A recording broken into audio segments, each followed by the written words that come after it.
So, in the course of me continuing to do research on this case, I came across this podcast, and I haven't watched it all the way through, but I kind of perused it a little bit and saw some tidbits that, I'd like to share my opinion on. This is the an interview between Ashley Flowers. She is the host of the Crime Junkie podcast, and she's here talking with John Ramsey. And so I think there's at least one interesting point that I'd like to point out. So here we go.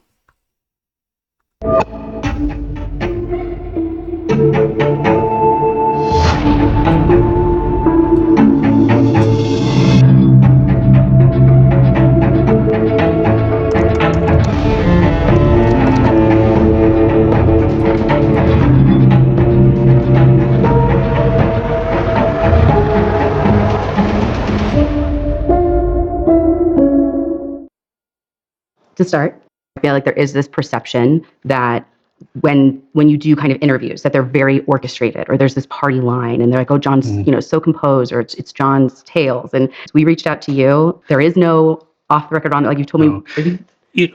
I've done a number of interviews over the years, and my main reason for engaging the media is to keep pressure on the police to do their job. And I've never wanted the questions in advance because I want to respond spontaneously. If I have a made up answer, then I think, what was my answer for this question? Mm-hmm. I'd rather just, ask the question and I'll spontaneously respond. And it could be, when did you stop beating your wife? No boundaries, on the questions. I got lots of questions. Yeah. And so it's easier. This is a good start for a baseline because we see true, real emotions. You see how he's very light, Yeah, you could ask me this, you could ask me that. And the hand gestures and the body movements are all on par with somebody who's not worried about what questions are about to be asked. For me, it's almost like I don't have to prepare.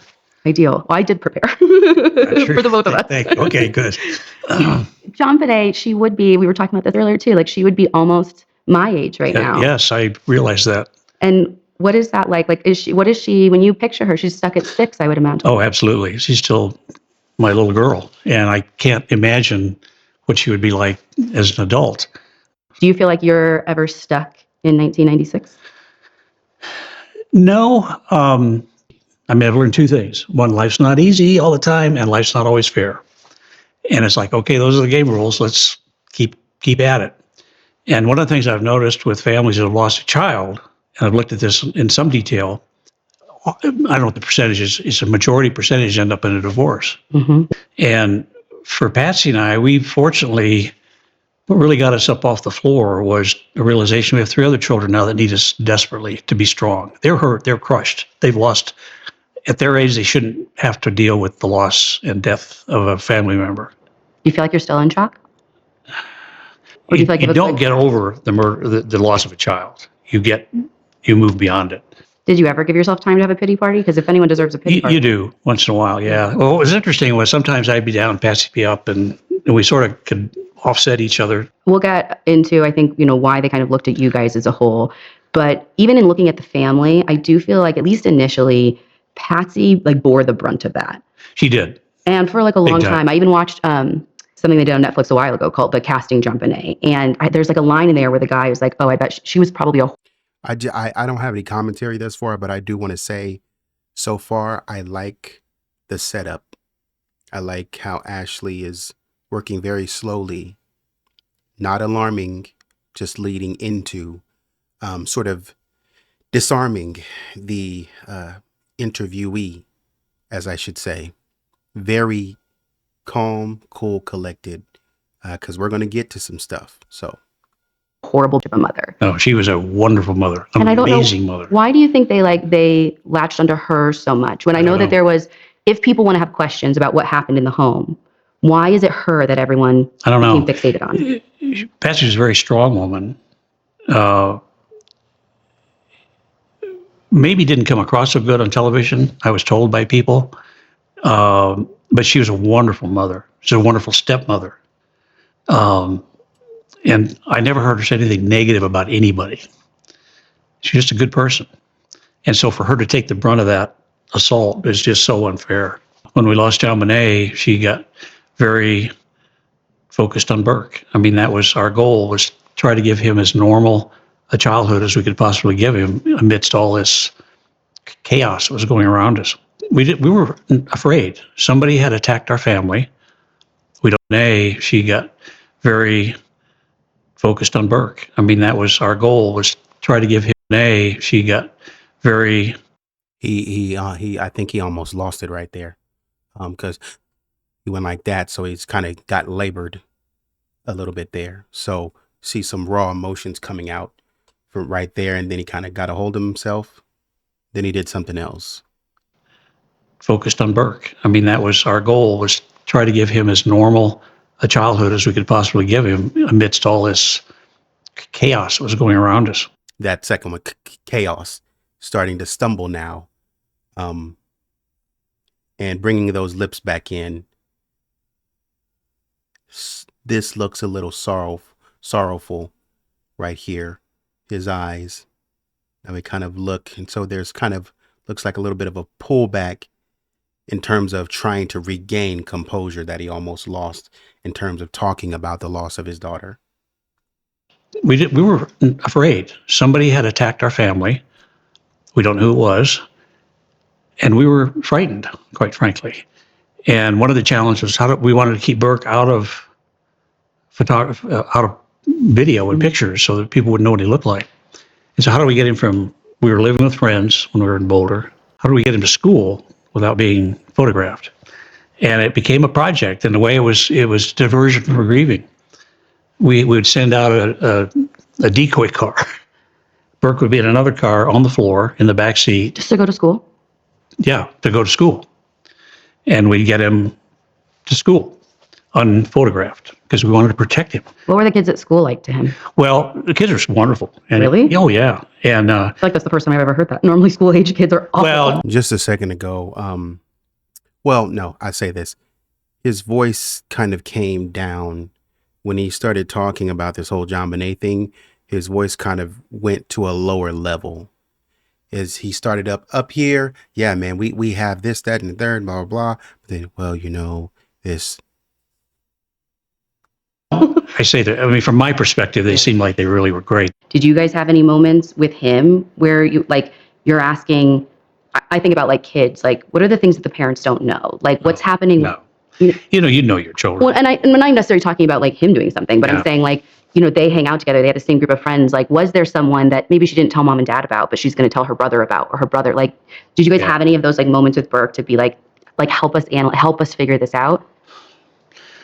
No, because we really just wanted him to be separated from it, from the chaos and we wanted him to be normal. And that was very difficult because being followed around by the media and going through the grocery store line and seeing your sister's picture on the front of the tabloid, it was difficult to give him a normal life.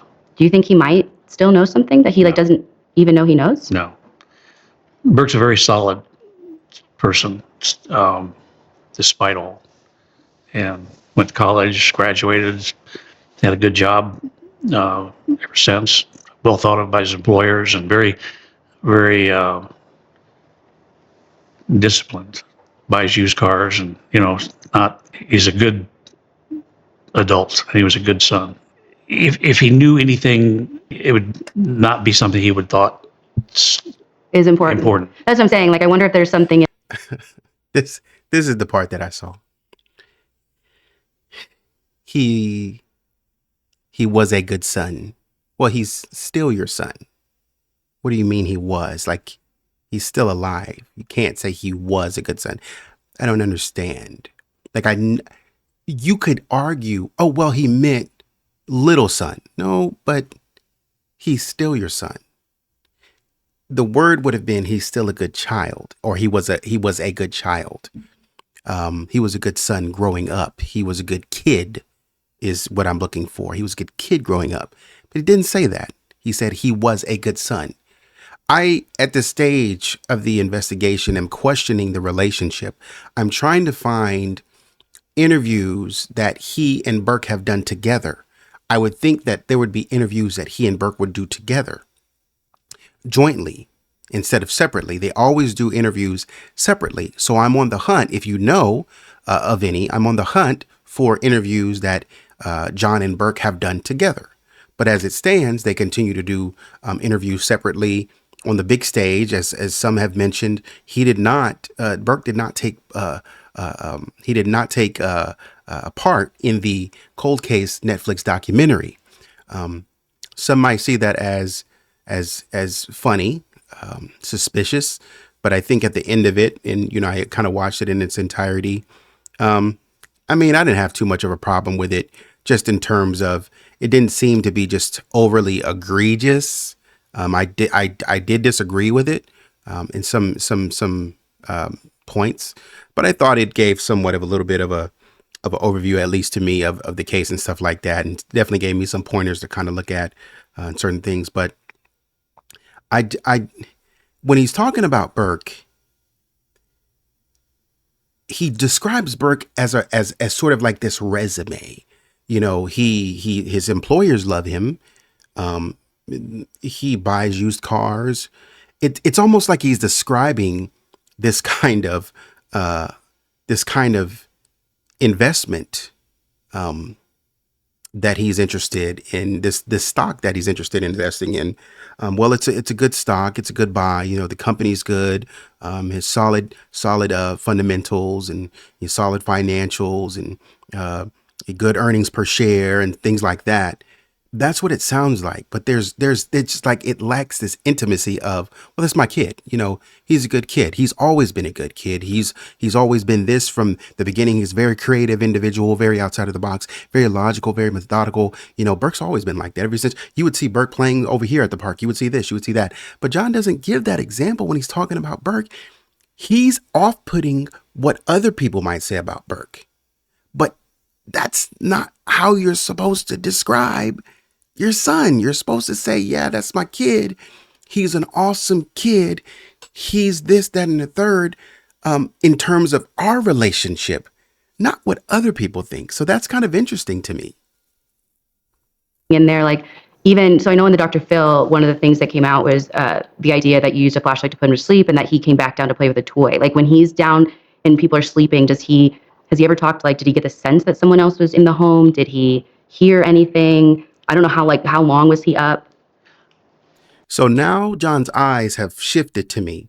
Now his eyes have shifted to me, and now he looks like he's becoming a little more agitated, and he's ready to respond quickly. And obviously you can see he's getting ready to respond as he inhales and he's getting ready to let it go. He's ready to respond almost immediately before she gets done with her sentences. Now she's not able to, before we were very relaxed, but now he's not even letting her finish her sentence before he's getting ready to respond, almost kind of saying, well, it's going to be something to the effect of, this is nonsense, that doesn't make sense, so on and so forth. You cut off the fact that she said, well, there might be some things that your kid has done that you don't know about. Well, you know your kid, I agree. You know, I agree with that. But every parent knows that there are some things that their kid has done that they don't know about. He doesn't want to acknowledge that. And that's kind of weird to me. And even on the fact that she's bringing up Dr. Phil, let her talk. No, we've never asked him that. I don't know. I didn't know, frankly, that he got up again. I'm not sure he did. Again, that's fiction. There's so much fiction out. Because it's just thrown out there. It's just Dr. Phil who says, you got up to play with the toy, and Burke says, yeah, I did. It was something that I wanted to put together. And then it kind of just like, well, you know, again, when we got home. And I did notice that he folded his arms, but I'm not going to interpret that because I think there's a bigger issue here. She's calling him out and he's saying that this is fiction. He's trying to go back to one of his lines that he always does. This is fiction. You can't listen to that stuff. That stuff is in the tabloids and this, that, and the third. But she said, no. This is what Burke says.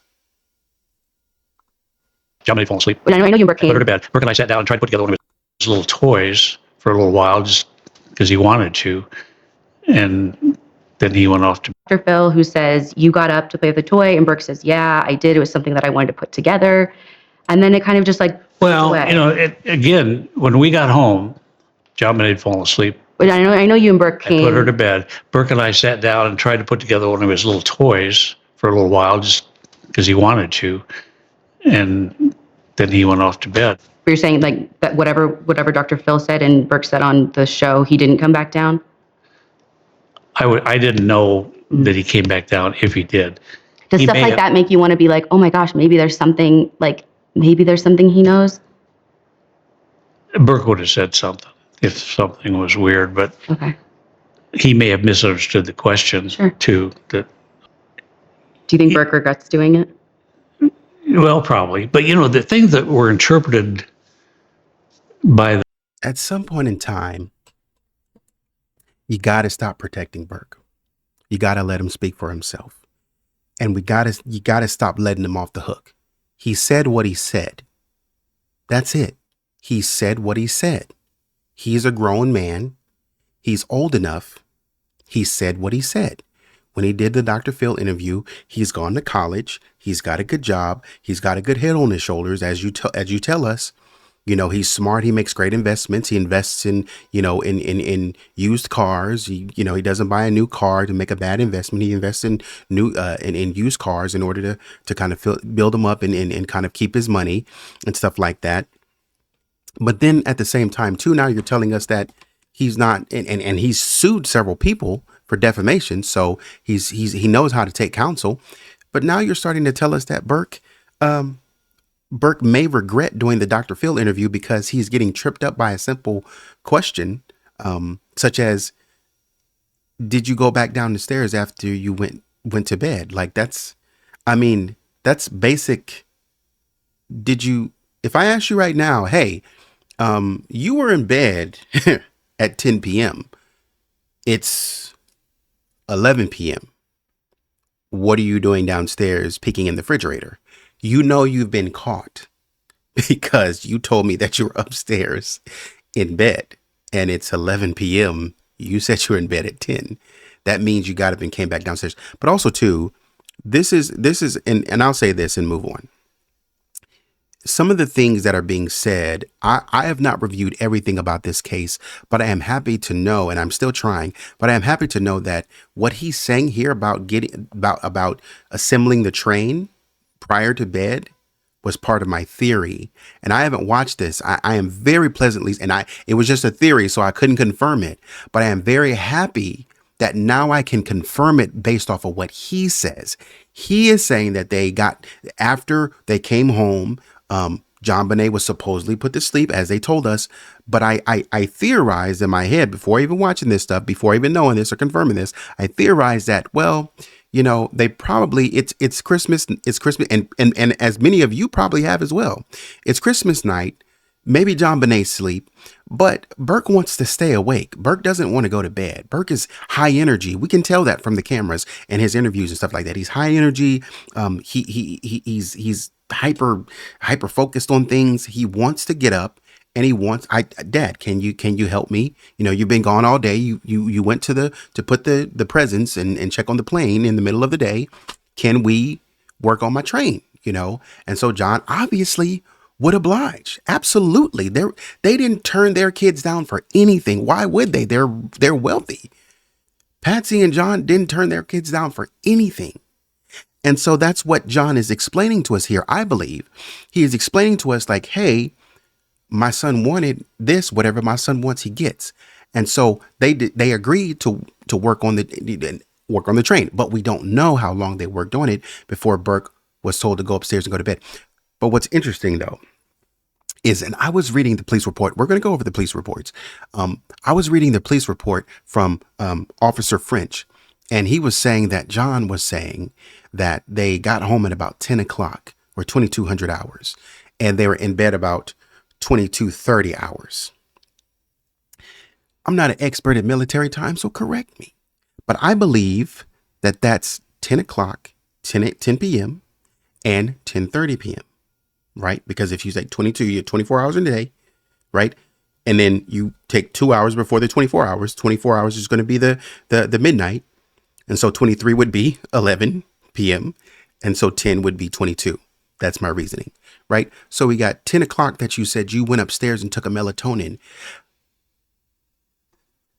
At what point in time then did you and Burke, when you got home, when did y'all set up the train? That's what I want to know. Because that train was fully put together, and that takes time. That train, look, when I got a little train thing as a child, we didn't have the big table, right? Just put it right there on the ground and put them together. How long did it take you to put that train? And maybe not even long, but from what I saw, like y'all, you had the whole ground thing, you had the whole greenery, and then you had to put the houses there, and you had to put the tracks and this and that. So how long did it take y'all to put that together, and then you got in bed? Because you got home, say at 9:30, and you were in bed by 10 or 10:30 timeline. Let's go off the police report. You told the police 10 o'clock. You get home and you put JonBenet to bed, right? You put JonBenet to bed. Where I'm getting confused is if JonBenet is in bed,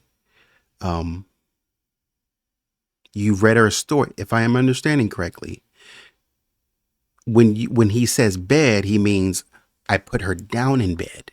She wasn't asleep. I put her down in bed. If I'm thinking correct, because I thought it meant that she was asleep. But no, you're saying she was asleep on the way home. Maybe, I don't know. I'm just going with this. She was asleep on the way home.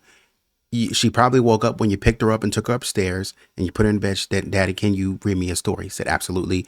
Read her story, and she drifted off back to sleep. That had to be relatively quickly, right? That had to be relatively quickly, because if you went to bed at 10:30, how much time did you spend helping Burke? That 30 minutes can get away from you easy. So how much time did you spend helping Burke with this, because that train set was fully put together. So you can't tell me that you skimped on that. That train set was fully put together. How much time did you spend on that? The internet crowd, well, he's smiling. Burke talks with a smile. Yeah. Just the way he is. You ask him, what time it is, he'll smile. Yeah, they lit him up after that. I know it. And that was very unfair.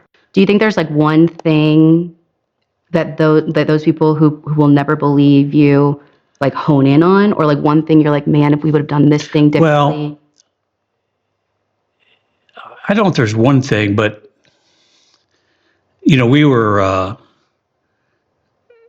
portrayed as very rich people. We didn't consider ourselves rich. We'd built a little computer business, sold our interest to Lockheed, and I mean, for like a pretty penny though. But I got, that was more money than I ever thought I'd have in my life, But we didn't, I still was working, still figured I needed. He's back to being liked. His voice is up, it's elevated again, and his movements are less restricted. He's freer now. Now he's starting to use his hands a little bit more. He's excited again. Did have a paycheck coming in, and but we were portrayed as I was president of a company that had done $1 billion in revenue. Mm-hmm. We were a distributor, we're like a grocery store. You got to sell a lot of milk and eggs to make a little bit of money. And that was the kind of business we're in. So in our industry. I'm glad he said that. Because like I said, in some previous analysis, when I was doing some analysis on his company, and we had found in some of the articles, said, hey man, this dude, the margins aren't great on this business. He did $1 billion in sales, but they didn't make a lot of money. They didn't make a lot of revenue. So he has to find a way to rectify that. I don't care who he sold it to. I don't care who liked the financials. Give a crap. Financially, that's not good enough. We're going to have to find a way to increase our economies of scale. What does that mean? If we're selling eggs, right? There needs to be a profit margin. That means I need to drive down the price that I'm buying from Sun Microsystems. I need to, if you're giving it to me at 500 a computer or a system, and I'm selling it for 600 Sun Microsystems, if I sell more computers, if I do more business with you, that's how they talk about it. That's the negotiations. If I increase my quantity, will you give me a discount? So right now I'm buying 1,000. I'm moving 1,000 from you. If I move up to say 5,000, which is probably the deal that he negotiated. If I move up to 5,000 computers from you guys, if we agree to buy 5,000 computers at one time, Will you give me a huge break? Will you move me down to 500 a computer instead of 550, what you're charging me now? That's how I'm trying to increase my profit margin. And that's what I'm saying.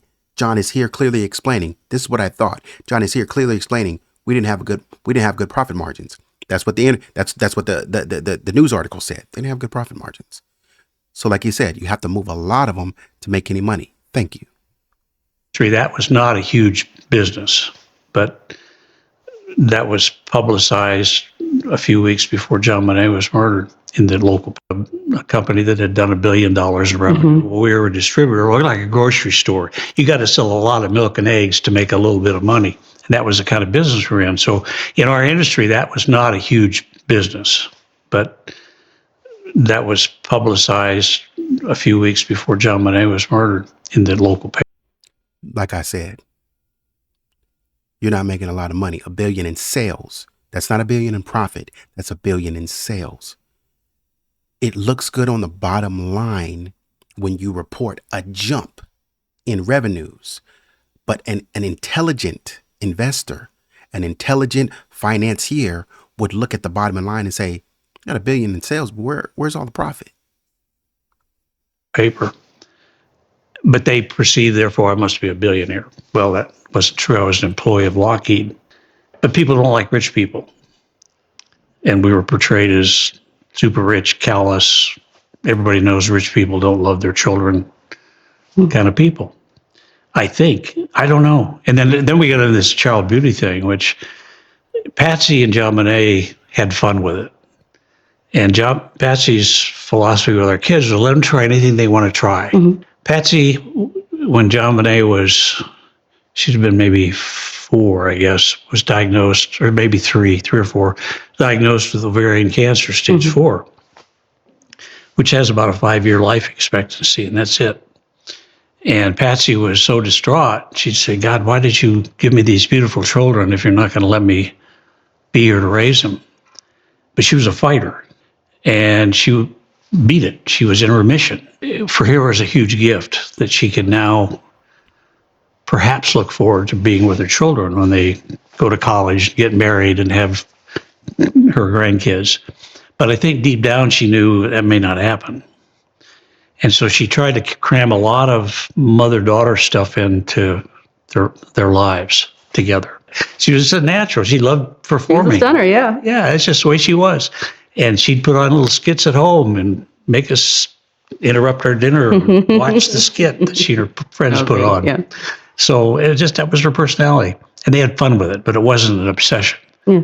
And of course, the media presented it as Patsy was this dominant mother who was living vicariously through her daughter, forcing him to do this stuff. That was nonsense. JonBenet had fun with it and loved it. If people say that you profited off of it, what's your response to them? You're joking. I lost my job. I was not employable. I had a company tell me, look, we'd like you to come work for us, but we can't afford to have our good name on the front of the National Enquirer. So we can't hire you. I was unemployed for, gosh, I don't know, 5, 6, 7 years. And I couldn't get a job. Lockheed was wonderful to me at the time. At this time, they couldn't have been more wonderful to me during the time I was still working for them. But they were in the process. They had acquired our company to try to diversify their business model. And after a couple of years, they decided, we can't do it. We don't think that way. We're, a military, industrial, government contractor. We don't know how to deal in the consumer world. Mm-hmm. And so they were in the process of selling us. And well, the head honcho, the ringleader, the top guy that they wanted is gone. He's dealing with his family crisis. So the guy that put it all together and made it work, he can't help us make it work anymore. Or else they probably would have held on to that. 4 or 5 other companies they'd bought to try to change their model. It's true. And they engaged a conversation, I guess, with GE, and GE was going to buy us, it looked like. And I'm sure, and I don't fault them. Yeah, great company, but this Ramsey guy is a lot of baggage. It's a baggage. It's big baggage. We can't. This isn't going to work. And I didn't work for another, gosh, I don't know, 5 or 6 years because I couldn't get a job. We were scraping by, basically, selling assets, selling our home, just trying to create an income that way. But no, how could I have profited from this? That's absurd. I think people would just look at the books. I think they would say, "Oh, Well, the first book, we did get what do we call it, an advance, and that kept us going for a while financially. By the time I wrote the second book, the whole book market had changed, and the advances just weren't there. But I did that second book mostly to help people because I'd gone through this trauma of course, the loss of a child. My faith, was really challenged. How could God let this happen to a child? And the book I wrote was really, I felt very compelled to try to help people with the process. The journey I went through wasn't to make money at all. A lot has had to have changed over 30 years. Like when you think about like your I love John's posture presentation right now. He's not defensive. He's sitting like this. He's just kind of talking and reflecting, so he's very relaxed. He's back into his bag to where now he can handle questions. At day one in the house, you think it's a kidnapping. How do you think differently now about the ransom note than you did day one? Well, at least I have to imagine, if it were me, I imagine that I've picked this thing apart 10 ways to Sunday. It didn't make any sense, first of all. I know in some of the interviews they bring up for Patsy that it goes back to the note, and I think one of the reasons those who believe she wrote it perpetuate the idea that she wrote it is because it seems like it's not a clear answer or direction of how much of the note she saw. Because initially she's, it's like your daughter, we have your daughter, and then she goes up and looks, but then she talks about later looking out the window and seeing that it's a marked car and being concerned. And people will say, "Oh, how did you know that?" That was later on the note. People will say, "Oh, when she calls 911, how does she know how it's signed if she only saw the first page?" Right. 30 years ago. Yeah, I don't know. It was chaos that morning, and I really thought I could get JonBenet back. I really did. We'd arranged. I don't have $118,000 laying around, but a friend of mine who was my banker got my ATM limit on my Visa card Jacked up. And I gave that card to a friend, I don't know who it was, somebody was there, and said, "Go get the money." And they came back and didn't get the money. And I was like, why didn't you get the money? They're like, "Well, no, I don't need to do that." But anyway. Why 118? That's something that everyone's obsessed with. Yeah, it meant something to the killer. What do you think it means? The only number that correlates that I know of is my bonus that year from Lockheed was $118,000, and it was paid in January. Now we're in December. It was on my pay stub every. Did you have those somewhere in the house? Oh yeah, I'm sure laying around somewhere. Did they ever find them? I don't know. So it comes back to somebody who's clearly they know she's in the basement. They're not actually looking to get the money, but you think it was more of a message? I think it was a mix. I mean, why not $1 million? Why not 500? Why not a big number? Yeah. I mean, that's a big number, but doable. And why 118? Why not 100? Why not 200? 150. It meant something to somebody. People they just pick it apart. I know it. This is what It's crazy. It's like I was criticized for disturbing the crime scene when I found JonBenet. Oh my God, he moved the body. If you're a parent, what would you do? You'd pick up your child. I was relieved I found her. Thank God. took the tape off her mouth and tried to untie her wrists. I couldn't because they're tied so tightly. I didn't even see the garrote. It was so deeply embedded in her throat. Oh, he disturbed the crime scene. That was wrong. Nobody asked about that. We haven't asked about that yet. Like, we haven't even got there.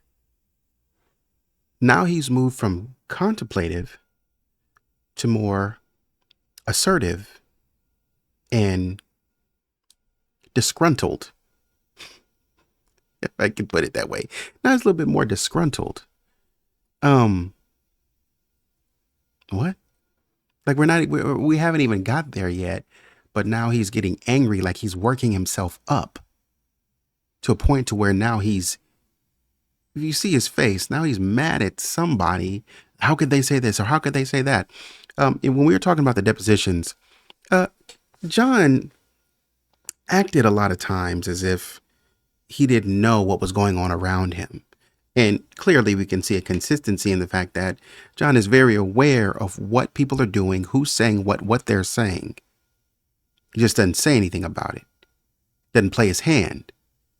But now he's doing it and we can see exactly what he thinks about whatever. He might not respond to you, but we can see exactly what he thinks about the things that are being said online.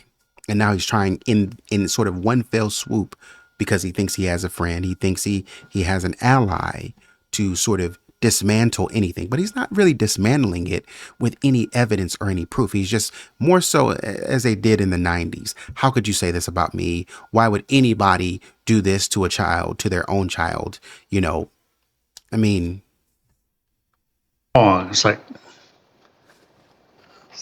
that's laughable to even say something like that. Of course you would. And have you ever been back in? The house? No, Would you ever go back in? no.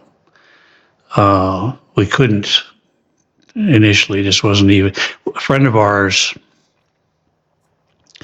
and he took no responsibility for wrongdoing. You contaminated the crime scene. I don't care what you think. You contaminated. Not only, we're not just talking about picking up a body. We're talking about you contaminated a whole crime scene. If you would have gone down and picked up the body and brought it back up, that'd have been one thing. You invited friends over to the house who trounced in and out all over the carpet. It was said that at one point in time, you had, with the victim's advocate, that they had bagels and food on the counter, and people in there making coffee and making breakfast and talking like it's a party. Like, I was reading Officer French's report, and he was talking about, man, we attempted, and this is what I was looking for. We attempted to clear the crime scene.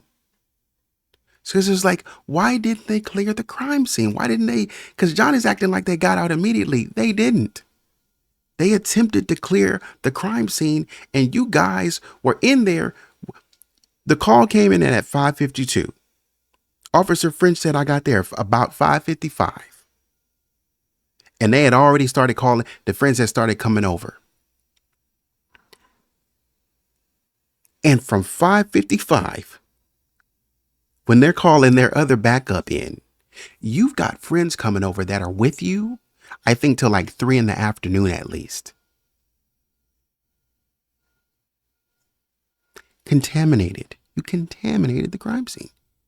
You were moving about the house, contaminating the crime scene.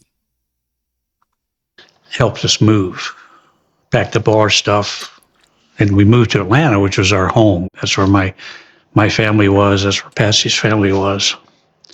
JonBenet was buried there. My oldest daughter was buried there. So I was accused in the media of fleeing to Atlanta, but Yeah, so that's something that people talk about, is they say, oh, so I mean, day one, they find JonBenet, and within like, I thought his kids lived in Michigan. Like from the other marriage.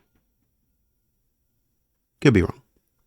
within the hour, John's on the phone saying, I've got to get to Atlanta. And people say it was for a business meeting. Like, what was that? Well, that's not quite the way it was. Yeah. But there's so much misinformation out there. Yeah. It was hard to even combat any of it. But Atlanta was our home. We had a family cemetery plot. Yeah. That's where JonBenet was going to be buried. My oldest daughter was killed 4 years earlier in a car accident. She was buried there. That was our focus, to get JonBenet buried, taken care of. Boulder was not our home. We had a house there, had a job there, but it wasn't home. Home was Atlanta. Is home, do you mean like you had a support system? Yeah, and we lived there for 30 years. When you made that, would you make the call? Because did you or you didn't make a call to I start? don't remember how that evolved. No, I didn't, actually. I'd asked one of the detectives. There's only one detective there that morning. Everybody else was on vacation. It was day after Christmas. But there were lots of detectives, some police there. And I can't remember what I said, but like, I want to go home. And he said, yeah, that's fine, go. And Lockheed sent one of their airplanes out, which is wonderful, and flew us back to Atlanta. You know good and dang well there was another detective there that morning. The first detective on the scene. You know who that was. I don't know why you're playing games. He said in the Netflix special, the so-called detective is what he called her. Called Linda Arndt. So-called detective, he said. You know good and dang well there was another detective on the scene. But here you go playing these games. And so now we're starting to see John a little bit more restricted again. He's been a little bit more restricted and the energy is less light. It's changed to now somebody who's more guarded. He's more tensed up now. No. So I took one of little Burke's. Everybody else was on vacation. It was day after Christmas. But there were lots of detectives, some police there. And I can't remember what I said, but like, I want to go home. And he said, yeah, that's fine, go. And Lockheed sent one of their airplanes out. You expect us to believe that the detective said, oh no, we don't need to question you. Please leave. There is, when you read, this is what I'm saying.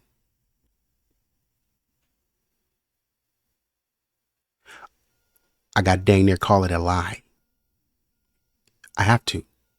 Because Officer French was saying in his report, he said, man, at first we thought it was a kidnapping. We started calling the FBI, getting the FBI on the phone. And we thought it was a legitimate kidnapping. He said, but then I heard it come through on the radio. He said, and I went back. He said, I left the scene and went back to the station, but I heard it come through on the radio that the kid was found in the basement. He said, I heard that. And I think he said about 1300, something like that, at around 1300 military time, something like that. And he said, so I headed back to the house. Who would have told you that it's fine for you to leave without talking to the police and then tell you, wait, hey man, like you have to talk to the police now? Like nobody told you that. Which is wonderful. Yeah, flew us back to Atlanta. So. And took one of little Burke's friends with him at the last minute. Oh, really? Yeah. What friend came with him? I can't remember his name, but it's one of his buddies. And the mom, they were at the airport seeing us off. And I forget how it came up, but whatever his name was, Taylor, can he come with us? And we're like, well, I'm sure he could, but I don't know that his mother would. Well, like yeah, that. what are we like? And his mother, yes, that's great, wonderful. Oh, wow. So Burke and Patsy and I and this little friend are on this Lockheed plane that flew us back to Atlanta. And that's as far as our planning had gotten.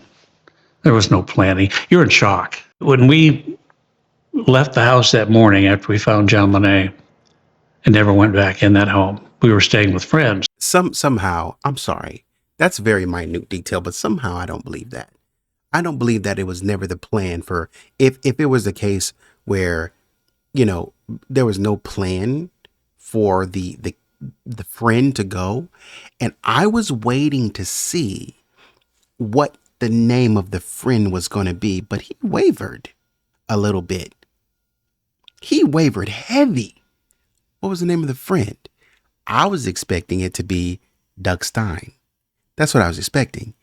He threw out some random name like Taylor or something like that. Because it was very close to the you know, it was very close to the incident, I would think. And so therefore I would think that it would probably be Doug Stein, you know, honestly. But you said some person named Taylor. They probably could have worn Burke's clothes, but this is not like the kid. This is not like the kid is just going right across the street to, you know, spend the night for a sleepover for one night. We're talking about a kid who you don't know when your kid is going to be back. Your kid is flying to a different state with no clothes, no toothbrush, no, you know, soap or anything, no money. And then all of a sudden you're like just on the fly. Yeah, absolutely. We're going to take a kid, you know, with us with no planning. He's just going to hop on a plane. We don't know when he's coming back. What? Something about that just doesn't seem right to me. Friends took us in, and a lot of our friends were there to support us. Yeah. And the police came several times, and we sat and talked to them. And when it started to not go so well, because we trusted the police, we think, my God, they're our saviors. This is in their hands, and we trust them. And I had gotten a call from one of the fellows I worked with. He said, I got a call from inside the system. Get the best defense attorney he can get his hands on because they think he killed his daughter. This is like the next day. And I was like, unbelievable. So anyway, the police would come to the house and we'd talk to him as much. I do not think that's how that went. I do not, because there's no meat to the story. There's no elaboration. There's no depth to the story. I do not think that that's how that happened. If somebody would have called and said, hey, bruh, you better get the best lawyer that you can because they're coming from you. The story, the explanation would have been, well, that just kind of sent us in a panic, you know, because it was like, you know, first of all, we're shocked. We don't know who did this, but now you're telling me that, you know, you're coming at me sooner than I expected. You know, I understand that, you know, it's part of your investigation, this, that, and the third, but you're kind of coming at me out of nowhere, I feel like, because I feel like there are different leads that you haven't, you know, explored before you guys just come in at full speed. First of all. Second of all,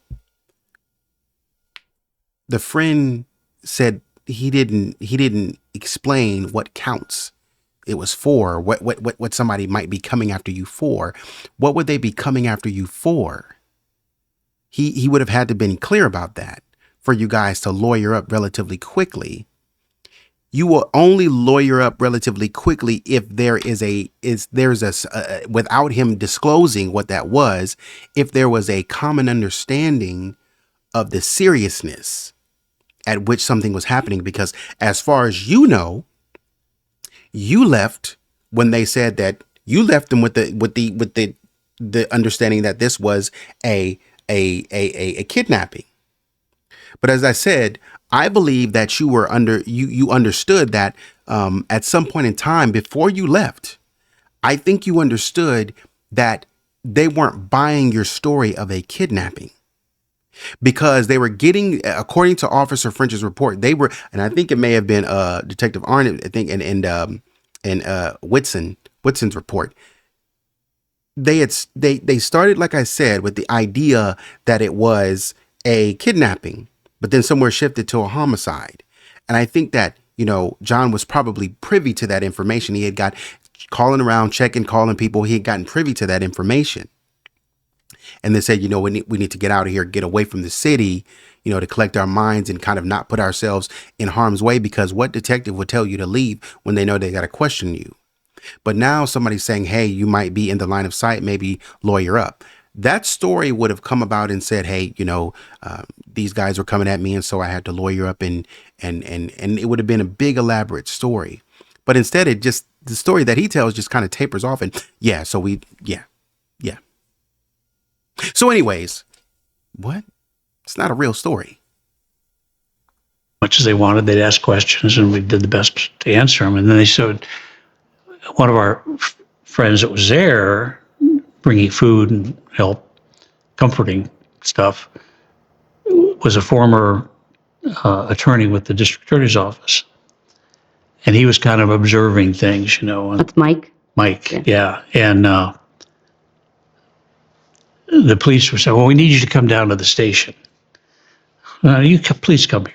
We can't. We're secure here. We're safe. Patsy's sedated in bed. She's not capable of getting dressed and going down to the station. You come here, please. Oh, no, we need you to come to the station. Well, why? And this, I think, was Linda Art, actually, now that I think about it. And then Mike stepped in and said, time out. Because he knew the police department. He'd worked with me before. And he said, we'll get back to you. We're not coming down to the station today. We'll get back to you. And the next day, and I'd gotten that call, which I hadn't told anybody about, that I needed to get a defense attorney because the police thought I killed my daughter. This is the day after. They hadn't even looked at evidence or looked at our family history or anything. It was just like, it had to be the father. It's always the evil father. Were they thinking it was you? Mm-hmm. So this was Linda Art. I'm sure that. So Linda thought it was you, and then this idea of Patsy comes from someone else? Apparently. Okay. And so our focus was to get JonBenet buried properly in our family cemetery in Atlanta, get back to our family for support. Right. And we did that within days of this happening. And what we learned, this was part of what made us really mistrust the police, was we went back to Boulder to get Burke back in school after we buried JonBenet, and to help the police. And our attorneys, who Mike had brought in on his own, he had said, John, would you allow me to do some things here that were necessary? When we did this timeout, we're not coming to the station. I said, yes, absolutely. So the next day he's introducing me to my attorney. One attorney can't represent both parties. So Patsy had to have an attorney. We have these crime junkie rules, and one of ours is always get a lawyer. So like, first of all, I would have done that day one. Yeah. And our other is, we always say, like, you don't know everyone inside and out 100%. Yeah, that's true. But did you ever question, like, does she know something? Did you guys ever have a moment in private where you're like, or never, ever? Never, ever. Patsy has survived stage 4 ovarian cancer, was given the gift of life again for a while, which she was so thankful for. And see, originally, our attorney said, look, this is nuts that you're even looked at as suspects. But they lied to you. It's not nuts and it's not ludicrous. They lied to you. It's normal for this to happen. As per in many cases, it's somebody close to them. As per looking at the evidence, it's like, hey, that blanket, the way she's covered up, that seems like somebody close to her would do that as a sign of remorse and guilt, would cover her up with her favorite blanket and take care of her. Nobody who doesn't care about a child, no one is going to be like, hey, let me take good care of you. What are you talking about? They lied to you. This will get resolved in a couple months. So, if you hire a heart surgeon, you better hire a good one. Yeah. It's going to be expensive, but it's only going to last a couple months. Yeah. And it lasted about 3. On the, I think it's a documentary on Discovery Plus, American Murder Mystery, JonBenet American Murder Mystery. I think it's Greg McCann or McCrary. I think his last name is. I'm blanking on the last name. It's like McCrary or something like that. He was an FBI profiler. He was talking about the fact that they did get separate lawyers. So John is explaining it as, we can't be represented by the same person. If you're a lawyer, please help me understand that role. I've never heard of it. Okay. Secondly, from his perspective, it was the idea that, there could have been some sort of mistrust between Patsy and John. That's why he said that typically that's what that indicates, for both parties to get a lawyer separately. Also, too, I really don't understand that rule that one attorney can't represent both parties, because you guys had Lynn Wood representing you both at the deposition, sitting side by side of both of you. So I don't understand where the notion of one attorney can't represent both comes from. Confused. 3 years. And we got to the point where we said, we're out of money. We can't keep paying. And they said, doesn't matter. We're committed to getting this horrible wrong corrected. And so they worked on our behalf for several years for no charge. Oh, wow. But we were out of money. Didn't matter. When was that? Like, how long did it take to burn through it? A couple of years, probably. Yeah. Yeah, probably. What did they think about you guys doing CNN? Oh, that was... I'm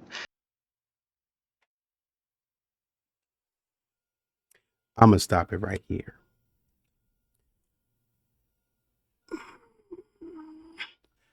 I feel like we're going into dishonesty territory. I really do. It feels like we're starting to get really dishonest. Really dishonest. What lawyer, what high profile lawyer, because you said when you go, you got to get the best. I don't know a high profile attorney that's going to work for, you said, several years. You burn through the money in 3. I don't know of a high profile attorney that is going to stick with you for nothing, because he's got to keep the lights on. He's got to keep the building paid for. He's got to support his family and keep living good, especially in Atlanta. Atlanta's expensive. There's no high profile attorney that's just going to dedicate all of their time and effort pro bono. Do you understand what that means? They did a test. Because they were working at this a long time. They didn't get exonerated to 06. 08. Patsy died in 06. They didn't get exonerated to 08. They did, what was it? Lie detector tests. One in, I think, Jersey. And then they had to go to California. Burning through the money. That stuff costs money. Are you telling me that all the stuff that y'all have to do and all the time that it's going to take you guys, the time that it's going that the attorney is going to have to spend with you, they did that pro bono? They bought you guys plane tickets and then bought themselves plane tickets to, they paid for private investigators and all of and people to be and people to tell other people and find out who was what and who was where and have those people investigated and paid for the DNA and this, that, and third. They did that out of the goodness of their heart for free?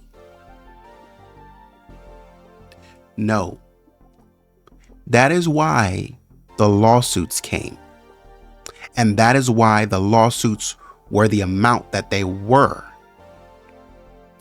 Because we need that money to keep this going. If we can hit these, we're running out of money. If we can hit these lawsuits against these people, some easy lawsuits, some irresponsible journalism is essentially what you're looking at. If we can hit these lawsuits for, several $1 million, we can kind of keep ourselves afloat.